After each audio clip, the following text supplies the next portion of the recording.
Hello, आप सभी कैसे हैं। आप सभी का मेरे यूट्यूब चैनल BHU एकेडमी में स्वागत है। आज हम लोग रेलवे ग्रुप डी एग्ज़ाम 2025 से संबंधित जीके जीएस के महत्वपूर्ण प्रश्नों को देखेंगे। ये सभी प्रश्न आपके 2025 ग्रुप डी एग्ज़ाम के लिए बेहद ही महत्वपूर्ण होने वाले हैं। अतः आप लोग वीडियो को शुरू से लेकर आखिरी तक ज़रूर देखिएगा और सभी प्रश्नों को अच्छे से याद कर लीजिएगा। अगर आपको किसी भी प्रश्न का सही जवाब पता होगा तो मुझे कमेंट करके ज़रूर बताइएगा और वीडियो पसंद आए तो लाइक कीजिएगा। चलिए आइए एक एक करके शुरू करते हैं। निम्न में से कौन सा पर्वतीय दर्रा उत्तराखंड राज्य में स्थित है। ऑप्शंस हैं नाथुला दर्रा, बोमडिला दर्रा, बरलाचा दर्रा या मंगसाधुरा दर्रा। सही जवाब क्या होगा? तो निम्न में से कौन सा पर्वतीय दर्रा है जो उत्तराखंड राज्य में स्थित है? तो सही जवाब होगा मंगसाधुरा दर्रा। मंगसाधुरा दर्रा जो है यह उत्तराखंड राज्य में स्थित है। सही जवाब ऑप्शन डी। बंगाल का शोक किस नदी को कहा जाता है? राइट आंसर क्या होगा? तो बंगाल का शोक जो है यह दामोदर नदी को कहा जाता है। बंगाल का शोक। Right answer option C. असहयोग आंदोलन की शुरुआत कब की गई थी? करेक्ट आंसर क्या होगा? तो असहयोग आंदोलन की शुरुआत जो है यह सन 1920 में हुई थी। असहयोग आंदोलन की शुरुआत। प्याज, आलू और अदरक किसका उदाहरण है? सही जवाब क्या होगा? तो प्याज, आलू और अदरक जो है यह तीनों तना का उदाहरण है। प्याज, आलू और अदरक। सही जवाब क्या होगा? तो ऑप्शन बी। बिच्छू का विष कहाँ पर होता है? करेक्ट आंसर क्या होगा?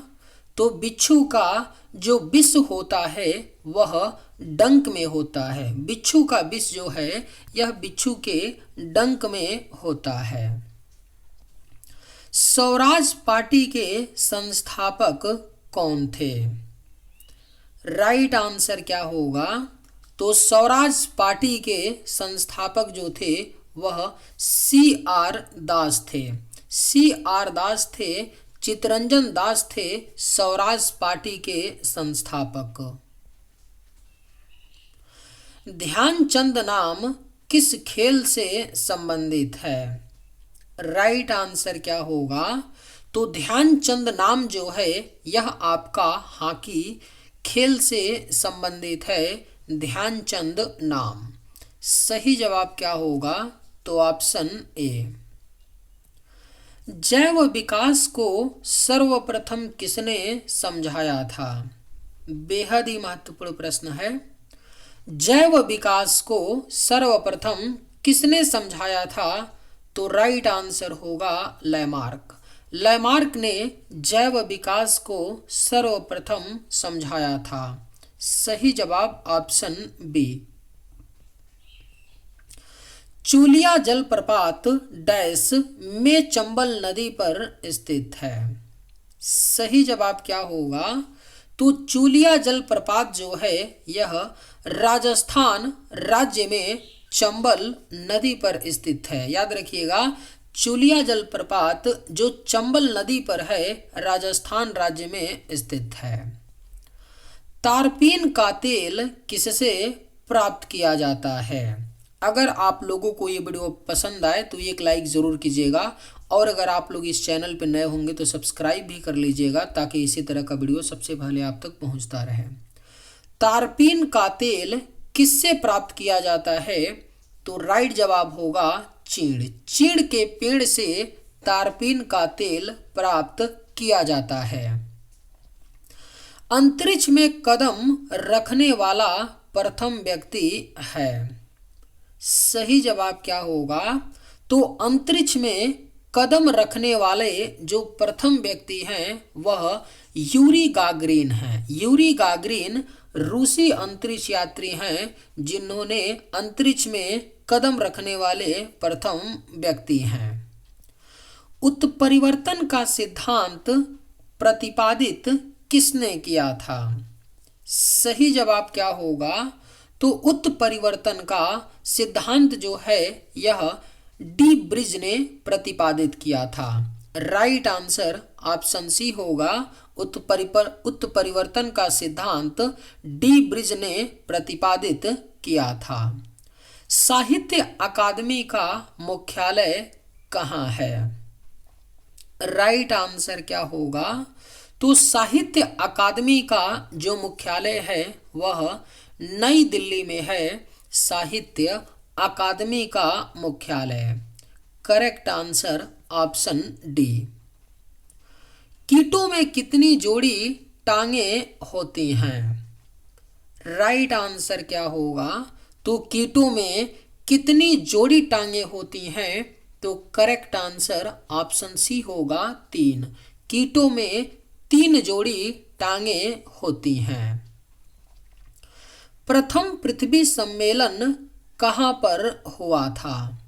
आपके ऑप्शंस हैं जेनेवा, पेरिस, लंदन या रियो डी जेनेरो।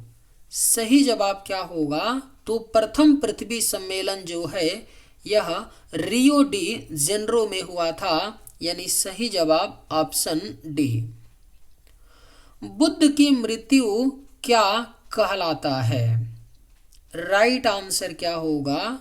तो बुद्ध की मृत्यु जो है यह महापरिनिर्वाण कहलाता है। बुद्ध की मृत्यु। सही जवाब ऑप्शन डी। डोकलाम सीमा विवाद किन देशों के बीच है? राइट आंसर क्या होगा?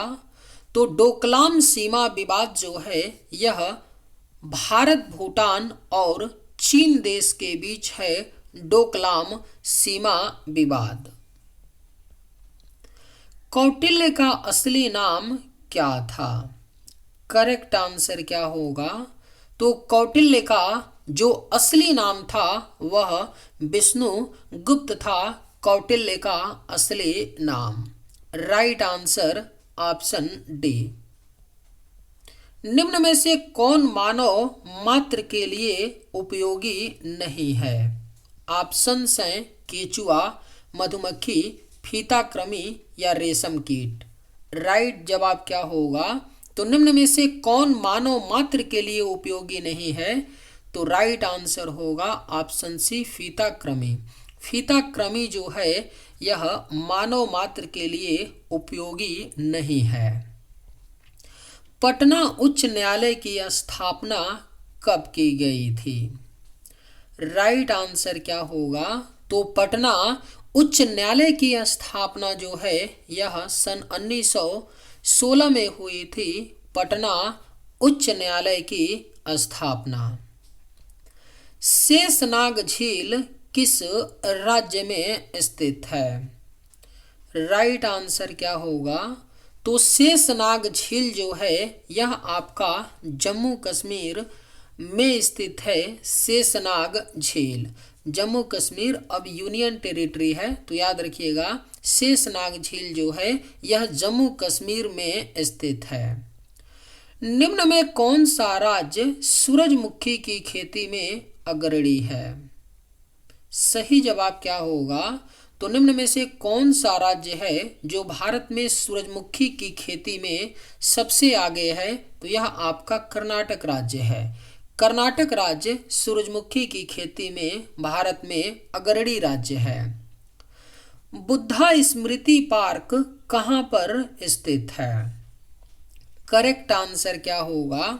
तो बुद्धा स्मृति पार्क जो है यह पटना में स्थित है।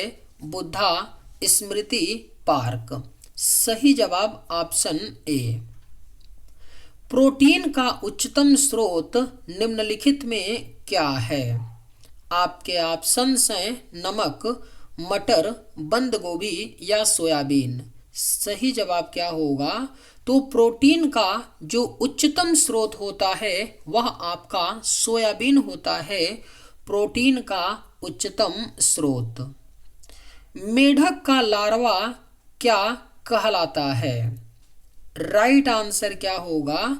तो मेढक का लार्वा जो है यह टेडपॉल कहलाता है। करेक्ट आंसर ऑप्शन बी होगा, मेढक का लार्वा टेडपॉल कहलाता है। उर्वशी के लेखक कौन हैं? सही जवाब क्या होगा? तो उर्वशी के जो लेखक हैं यह रामधारी सिंह दिनकर जी हैं, उर्वशी के लेखक। किस तिथि को दिन रात बराबर होते हैं? सही जवाब क्या होगा? तो किस तिथि को दिन रात बराबर होते हैं, यानी दिन और रात 12-12 घंटे के होते हैं? तो याद रखिएगा, साल में 2 बार 21 मार्च और 23 सितंबर को, है ना। 21 मार्च और 23 सितंबर को, यानी साल में 2 बार दिन और रात बराबर होते हैं 12-12 घंटे के। तो ऑप्शन में क्या है? 21 मार्च है। सही जवाब होगा 21 मार्च। 23 सितंबर भी याद रखिएगा, साल में 2 बार 21 मार्च और 23 सितंबर को दिन और रात जो है बराबर होते हैं।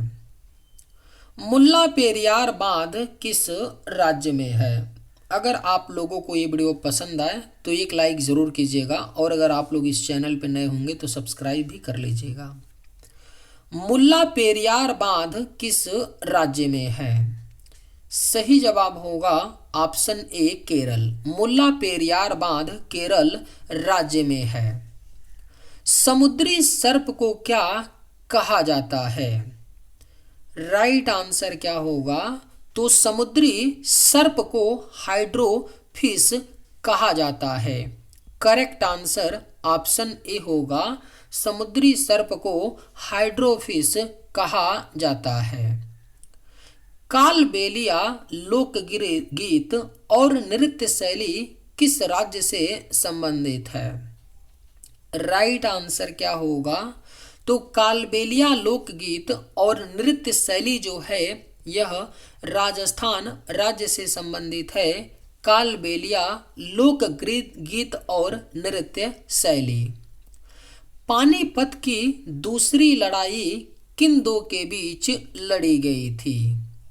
सही जवाब क्या होगा? तो पानीपत की दूसरी लड़ाई जो 1556 ईस्वी में हुई थी, यह किसके बीच लड़ी गई थी? तो हेमू और अकबर के बीच लड़ी गई थी, जिसमें अकबर विजेता होते हैं पानीपत की दूसरी लड़ाई में, जो 1556 ईस्वी में हुई थी। सुब्रतो कप किस खेल से संबंधित है? करेक्ट आंसर क्या होगा? तो सुब्रतो कप जो है यह आपका फुटबॉल खेल से संबंधित है। सुब्रतो कप।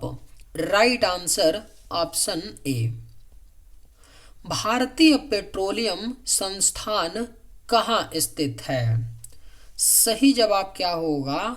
तो भारतीय पेट्रोलियम संस्थान जो है यह आपका उत्तराखंड के देहरादून में स्थित है। भारतीय पेट्रोलियम संस्थान। 7 पहाड़ियों का शहर किसे कहा जाता है? सही जवाब क्या होगा? तो 7 पहाड़ियों का शहर जो है यह रोम को कहा जाता है। 7 पहाड़ियों का शहर। अधिकांश कीट श्वसन कैसे करते हैं? राइट आंसर क्या होगा? तो अधिकांश कीट जो हैं यह श्वसन वातक तंत्र से करते हैं। अधिकांश कीट श्वसन। Right answer option D. Banaras Hindu विश्वविद्यालय की स्थापना किसने की थी? सही जवाब क्या होगा?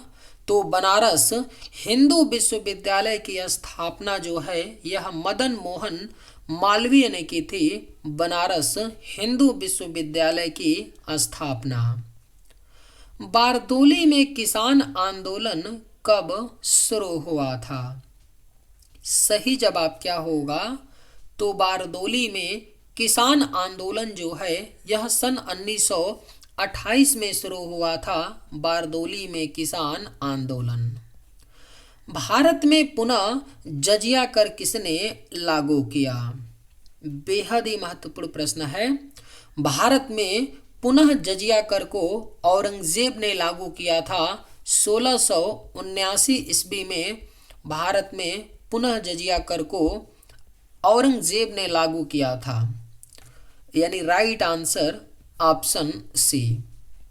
गगन नारंग किस खेल से संबंधित है? सही जवाब क्या होगा? तो गगन नारंग जो है यह निशानेबाजी खेल से संबंधित है। गगन नारंग। भारत में मीठे पानी की सबसे बड़ी झील है? राइट आंसर क्या होगा? तो भारत में मीठे पानी की जो सबसे बड़ी झील है वह बुलर झील है। भारत में मीठे पानी की सबसे बड़ी झील। चलिए आज के वीडियो में बस इतना है। अगर आप लोगों को ये वीडियो पसंद आए तो एक लाइक ज़रूर कीजिएगा। थैंक्स।